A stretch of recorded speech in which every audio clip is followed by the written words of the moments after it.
This is the book of Amos, chapter 9, verse 7. And it reads, Are ye not as children of the Ethiopians unto me, O children of Israel? Said the Lord Yahawah. Have not I brought up Israel out of the land of Egypt, and the Philistines from Caphtor, and the Syrians from Ker? First and foremost, as always, I just want to give all praises, glory, infinite honor to my power, YAHAWAH BAHASHAM YAHAWASHI, barak, which is all praises to the Heavenly Father, Yahawah, in the name of His only begotten and anointed Son, Yahawashi, and the Holy Spirit. And with that, my Shana Kabawadim Lahasaquanium, Shalawam, which means double honors to the apostles and elders of Great Millstone, whom are the true shepherds of Israel.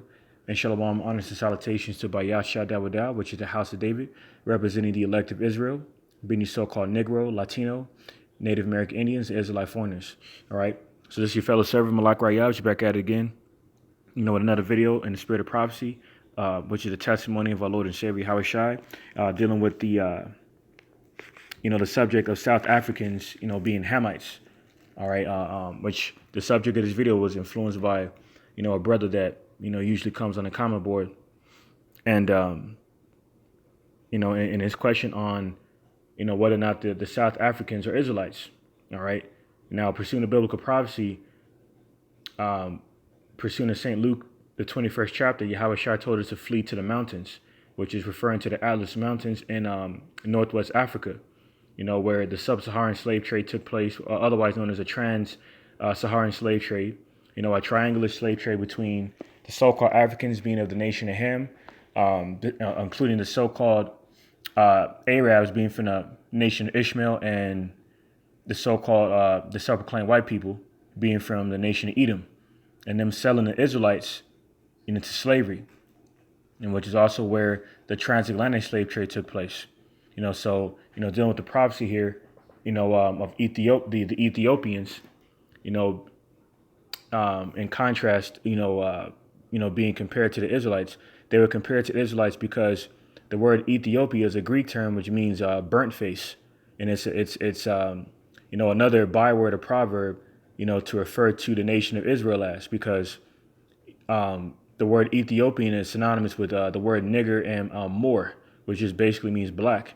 Because going into the one of the curses in Deuteronomy 28, specifically the 37th scripture, 37th verse rather, Salakia, it says that the nation Israel will be referred to as bywords and proverbs, and those bywords and proverbs included Ethiopian, nigger, and Moor. Okay, so we would be referred to as Ethiopians, which are predominantly South Africans, otherwise known as the Cushites, because we resembled them in appearance, because they were dark skinned and we're dark skinned. All right, so I'm gonna go ahead and get the definition.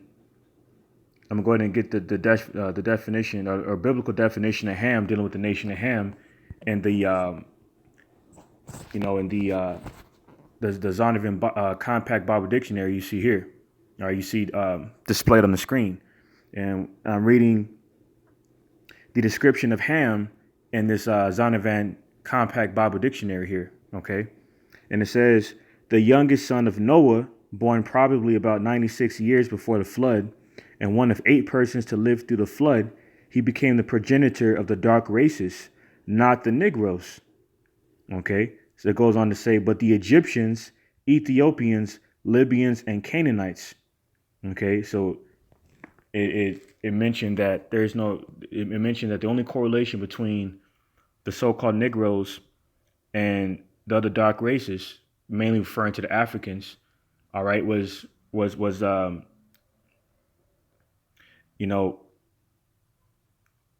it didn't actually, go into the correlation, but the correlation pursuing the biblical prophecy in Amos 9 and 7 is, pursuant to the prophecy in Amos 9 and 7 was their appearance, and also going back here in Amos chapter 9, verse 7, it says, are you not as children of the Ethiopians unto me, or children of Israel?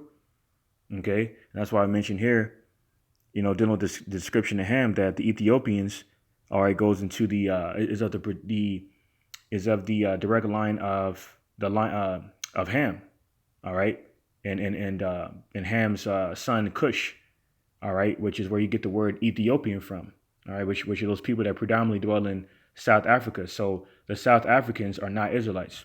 Okay, they're just dark-skinned people, like the Israelites are dark-skinned people. So it says, "Are you not as children of the Ethiopians unto me, or children of Israel?" Said Yahawah. "Have not I brought up Israel out of the land of Egypt, and the Philistines from Caphtor, and the Syrians from Ker?" So the reason why, Ethiopia, all right, of the which back then was of the land of Ham, the Esau conquered, all right, under the Edomite invader / explorer, Leo Scipio Africanus, and named that land Africa. Okay, but but once upon a time, that land was referred to as Ethiopia, which further goes into which further fits the prophecy. Because secular history is filtered through biblical prophecy to get more of a perspective on prophecy. To further which further substantiates the validity of the scriptures. Okay, so as you see here, this common shape of the so-called continent of Africa is moderately known as today, was known as Ethiopia, and is what you can see here depicted in this ancient map. All right, so which you had, which was divided into two parts. Where you had Lower Ethiopia and Upper Ethiopia, and in Lower Ethiopia, there was a section of that land called Negro land. Okay, in Northwest, which is moderately located in Northwest Africa, and that's where the trans-Saharan slave trade took place and a transatlantic slave trade took place, where the southern kingdom of Israel, the so-called blacks, were taken into slavery, which further fulfills the prophecy in Deuteronomy 28:68, how we would go into slavery on slave ships. Okay, sold into the bondmen and bondwomen. Okay, and that's those slave masters. All right, mainly dealing with the nation of Edom. All right, the self-proclaimed white people. Okay, so I further identifies who the real biblical Israelites are, mainly from the southern kingdom of Israel, dealing with the so-called blacks. Okay, so going into the modern day map, okay, here you can see Ethiopia, and that's more on the southeastern coast of Africa. Okay, and once again, the dealing with the term Ethiopia. All right, Ethiopia, or the Ethiopians' ancient name, all right, was Cush, or dealing with the Cushites, man.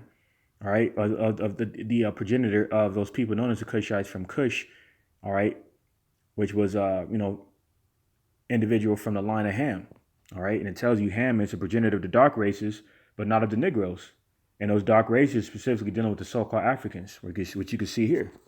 Okay, dealing with this land of this particular area rather of Ethiopia, and modern day the modern day land of Ham that was named after Esau, Leo Scipio Africanus, man. Hence the name Africa.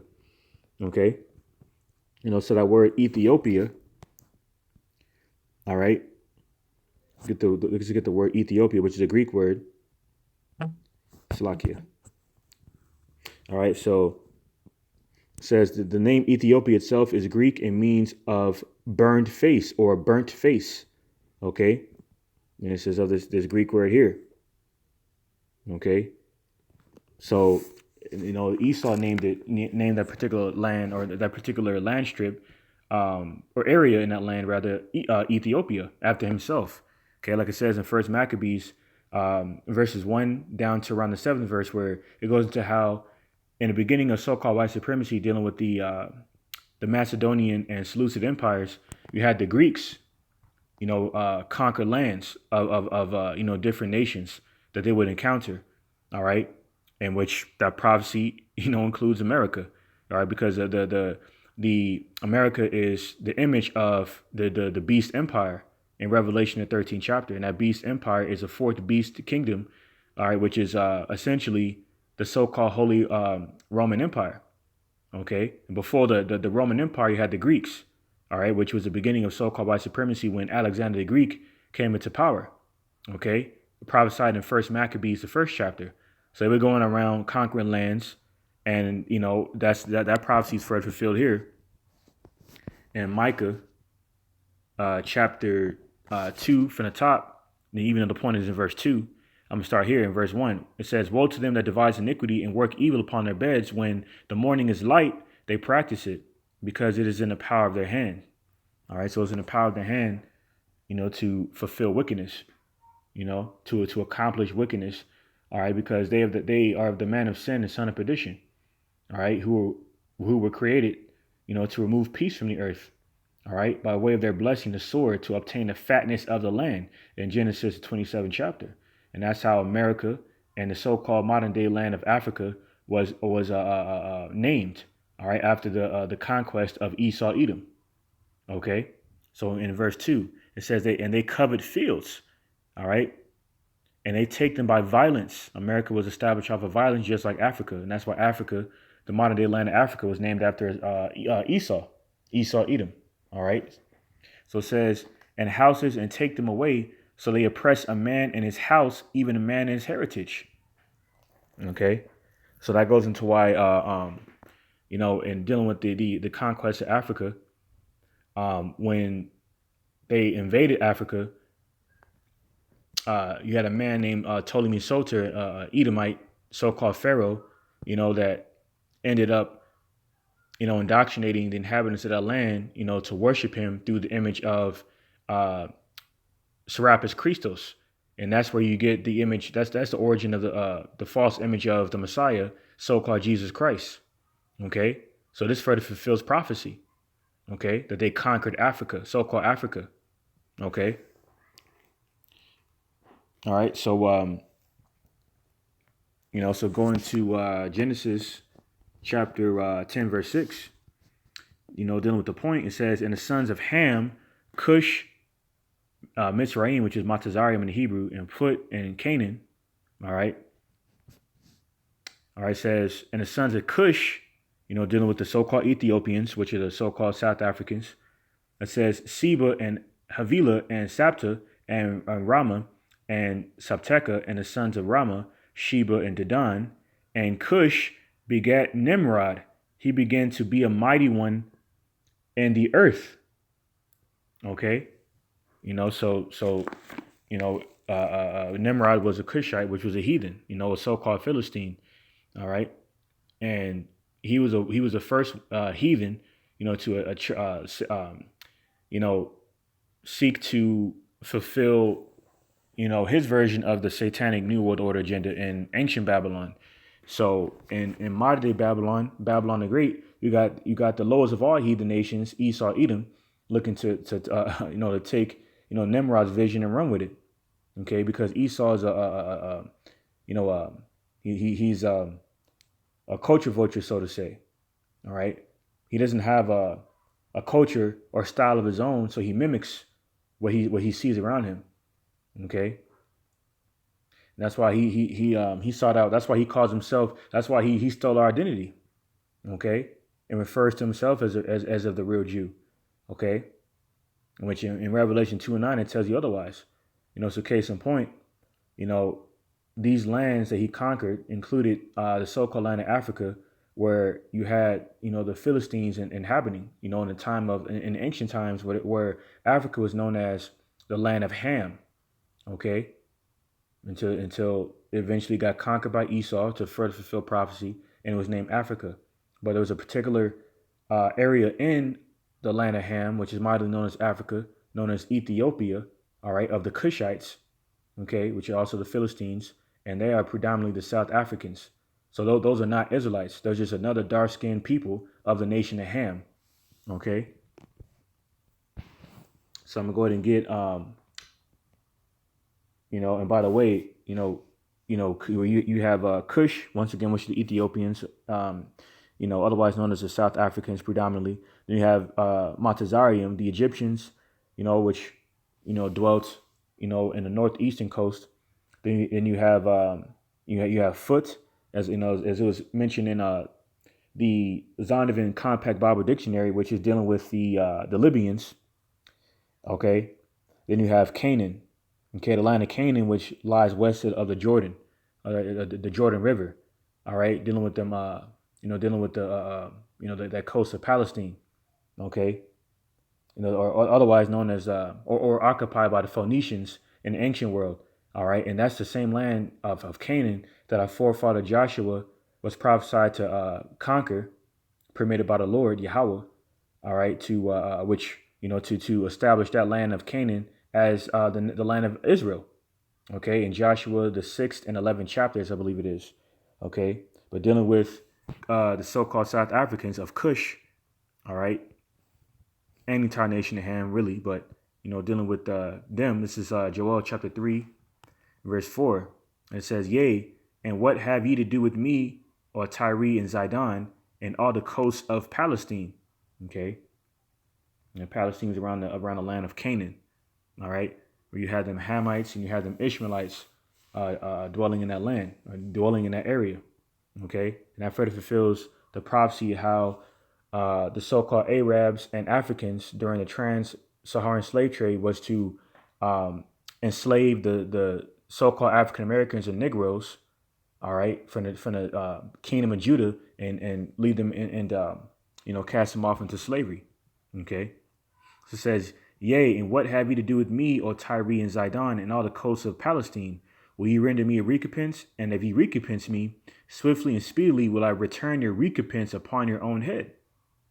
Because ye have taken my silver and my gold, and have carried into your temples my goodly pleasant things.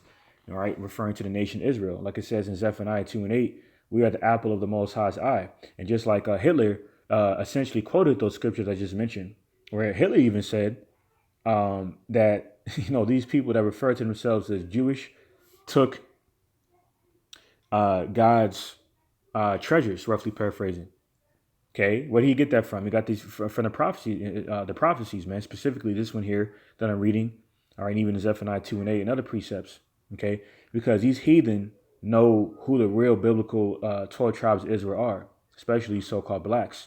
Okay, so it says in Joel 3 and 6, the children also of Judah and the children of Jerusalem have ye sold unto the Grecians. All right. It says that ye might remove them far from the border. Now going into Genesis, let's go back to Genesis 10 and 6 real quick. All right. Dealing with Cush. Okay. Because they were of those so-called Africans that sold us into slavery, man. All right. So dealing with Cush. All right. Cush means black. And it goes into the word Ham. All right. And in the Hebrew word Ham, which means hot. Okay. Because the people that were dwelling in the Middle East were dark-skinned people. Okay, because of the element of heat from the sun. Okay, so that also further debunks, the notion that the real Jews are pale skin, to say the least. All right, so it says dealing with Cush, it says, the son of Ham and grandson of Noah and a progenitor of the southernmost peoples located in Africa. Okay, the peoples descended from Cush. Okay, it says the land occupied by the descendants of Cush located around the southern parts of the Nile, otherwise known as Ethiopia. Okay, dealing with the South Africans. Okay, from Cush that goes back to the nation of Ham. So those are not Israelites. Okay, so jumping back over to Joel.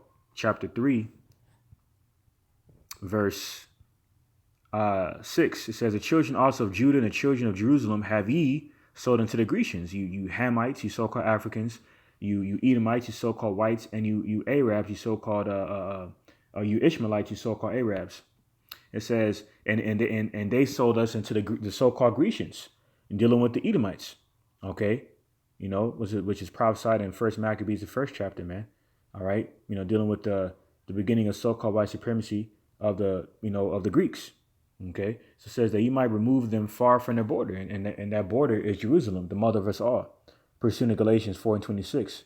Okay, because we're not from Africa and Mexico and other lands. Contrary to the the indoctrination,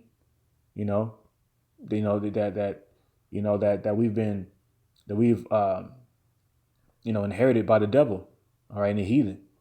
Okay, pursuing a Psalm 83rd chapter, to remove the remembrance of the nation Israel from the actual nation Israel, roughly paraphrasing. Okay, and that's why we're the only people Okay, the only demographic of people who don't associate ourselves with a true nationality, okay, for the most part. All right, further fulfilling Jeremiah 17:4 because of the prophecies, man. All right. So it says, Joel 3:7, behold, I will raise them out of the place whither ye have sold them, and will return your recompense upon your own head. Okay, and the main place in which they have sold us to was America, Babylon the Great. Okay, further fulfilling transatlantic slave trade, even in this prophecy here. So it says in verse 8, and I will sell your sons and your daughters into the hand of the children of Judah, and they shall sell them to the Sabians, to a people far off, for the Lord Yahawah hath spoken it. Okay. So like it says in Revelation 13:10, he that leadeth into captivity shall go into captivity. He that killeth with the sword must be killed with the sword. Here's the patience and the faith of the saints. So these heathen, man, these so-called Africans, these so-called Arabs, and so-called Caucasian were doing heinous things to us in captivity, in which Esau is still doing, the so-called self-proclaimed white man or Caucasian. You know, they were sticking swords up the quiver of our women. You see, they were massacring our children. Sodomizing our men in front of our our nation. You see, and just like it says in that scripture in Isaiah the 14th chapter, the Lord is going to make us. Rather, the Lord is going to make them our captives. Okay, and, in which we were the same people in which we were captives to. Okay. So it says here, I'm going to end this off in Zechariah chapter 2, verse 12, dealing with the nation of Ham, okay, including these so-called South Africans from Cush. All right. It says, this is Zechariah chapter 2, verse 12, and it reads, all right, Salakia. Go ahead and highlight this. It says Zechariah 2:12, and the Lord Yahawah shall inherit Judah, his portion in the Holy Land, and shall choose Jerusalem again. Okay, so he's gonna translate us from these wicked kingdoms, these areas of these wicked kingdoms which we've been cast away into captivity under, mainly America, the main place for our captivity, the place of drawing waters, and he's gonna take us back home to Jerusalem. And how is he gonna do that? Through the holy chariots, man. Okay, pursuing us in Matthew the 24th chapter.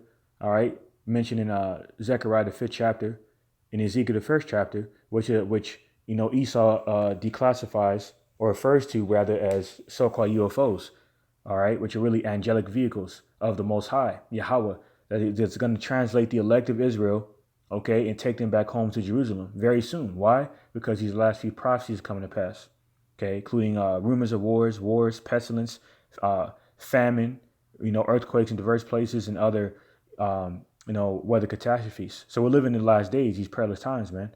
Okay, and these last few prophecies are coming to pass, and we're about to get the hell out of Babylon real soon, man. So just a quick, lesson, which I pray was further edifying and exhorting, to the elect who may come across this video. And with that, Abad Babal, DTA, Kwame Yashala, and Shalawam to the elect of Israel.